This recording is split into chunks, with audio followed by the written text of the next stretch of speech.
और बच्चों, इस आशा के साथ कि आप सभी ने पूर्व का कार्य समाप्त कर लिया होगा, तो अब मैं भिक्षु कविता से ही तृतीय पद्यांश की व्याख्या करूंगी। उससे पूर्व मैं इस पद्यांश का वाचन करूंगी।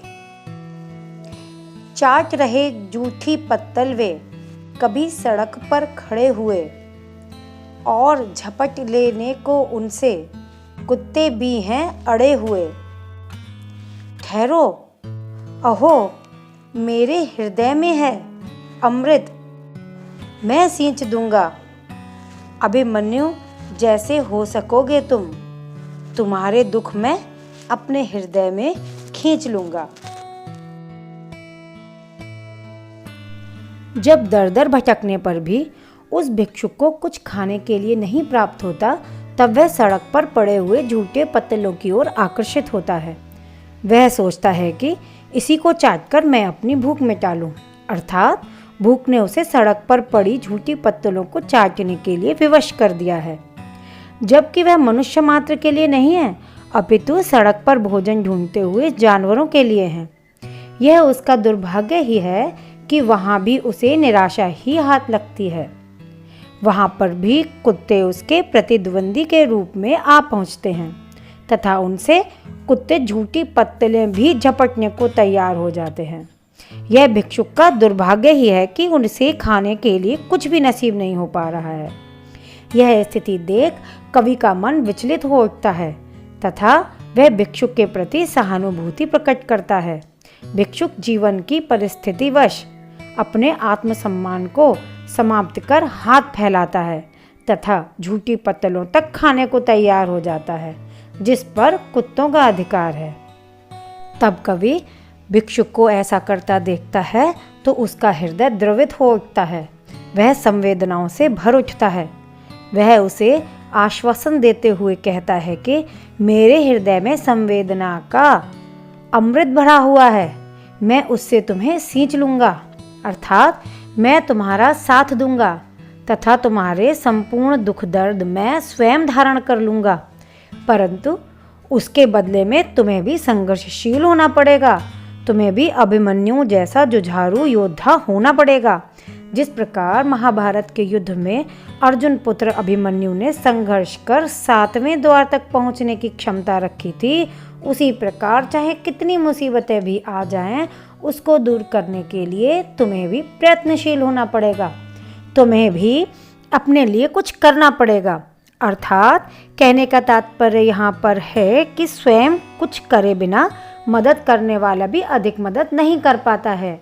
डूबने पर स्वयं ही हाथ पैर मारने पड़ते हैं। अर्थात कुछ तो स्वयं करना ही पड़ेगा। कहने का तात्पर्य यहाँ है कि गरीबी के चक्रव्यूह से निकलने के लिए तुम्हें भी संघर्ष करना ही पड़ेगा। दूसरों का साथ तभी सार्थक होगा।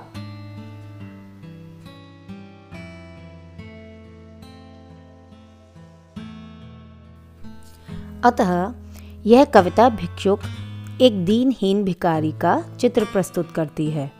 कविता सरल सीधी शब्दावली में रचित है तथा पाठक के मन पर गहरा प्रभाव डालती है। भिखारी व 2 बच्चे जो भिक्षा की आशा में हाथ फैलाए हुए हैं, उसका चित्र निश्चय रूप में साकार हो उठता है। भिखारी का बाह्य रूप ही साकार नहीं होता है, बल्कि उसकी मन स्थिति भी स्पष्ट हो जाती है। भिक्षा की याचना से उसका कलेजा टुकड़े टुकड़े हो जाता है तथा मन में पश्चाताप भर उठता है, क्योंकि वह खुशी खुशी भीख नहीं मांग रहा है, बल्कि मजबूरी में वह यह घृणित कार्य कर रहा है, क्योंकि यह कार्य यह कारोबार की दृष्टि से नहीं कर रहा है। यह कार्य उसका पेशा नहीं है, जिस प्रकार आजकल के भिखारी करते हैं।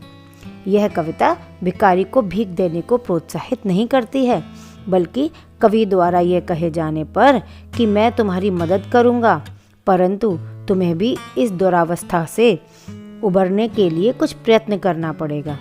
परंतु कविता का उद्देश्य समाज की निष्ठुरता तथा संवेदनहीनता बताना है और देश की आर्थिक स्थिति से भी अवगत कराना है कि इस कृषि प्रधान देश में भी कुछ लोग भूख से भी तड़प रहे हैं, तथा यह भी बताना है कि हमें अपनी दुरावस्था दूर करने के लिए स्वयं भी प्रयत्न करना चाहिए।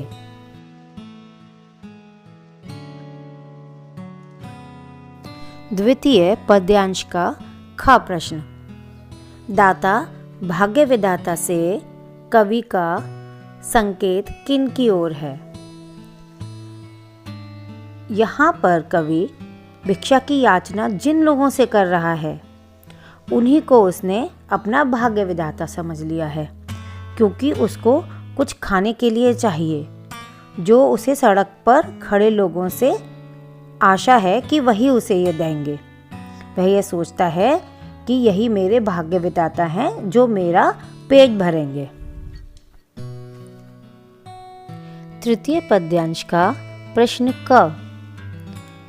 भिक्षुक तथा उसके बच्चे क्या करने के लिए विवश हैं और क्यों?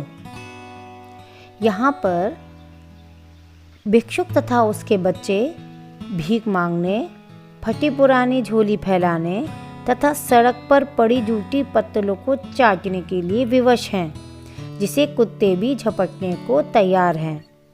क्यों? क्योंकि वह बहुत भूखे हैं, उन्हें पेट भर भोजन भी नहीं मिल रहा है।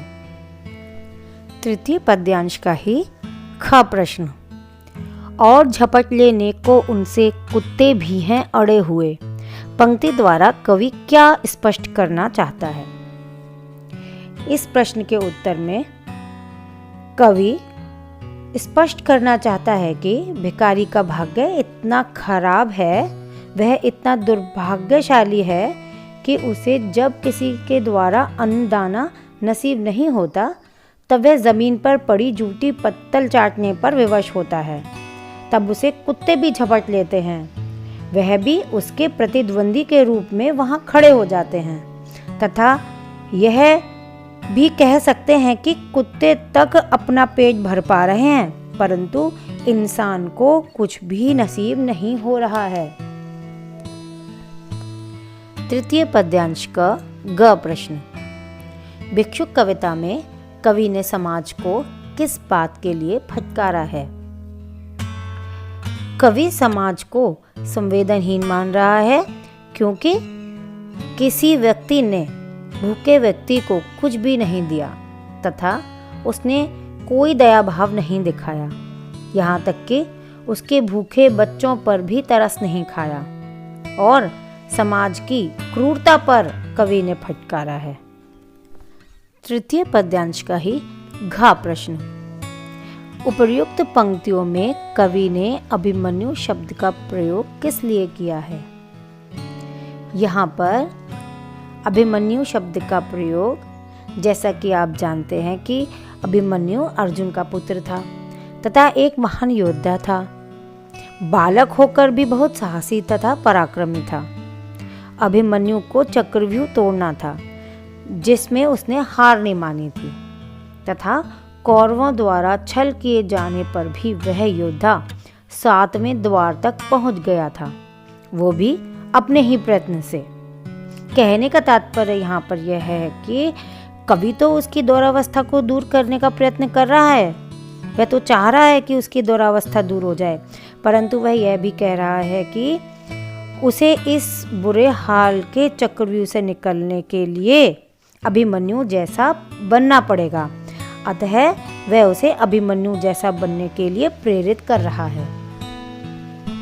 यहाँ पर मैंने प्रश्नों के उत्तर की चर्चा मात्र की है, परंतु आप स्वयं ही इनको समझकर विस्तार से अपनी अभ्यास पुस्तिका में लिखेंगे।